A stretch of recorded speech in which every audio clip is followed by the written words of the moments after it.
યુપીએસસીની પરીક્ષામાં સમગ્ર દેશમાં વડોદરાની હર્ષિતા ગોયલે બીજો ક્રમાંક હાંસલ કરી વડોદરા શહેર સહિત રાજ્યનું નામ રોશન કર્યું છે।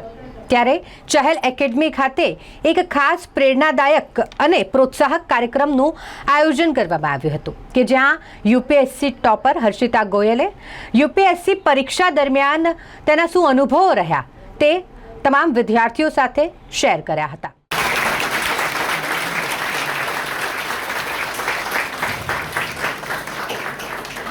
तालियां बजाओ भाई।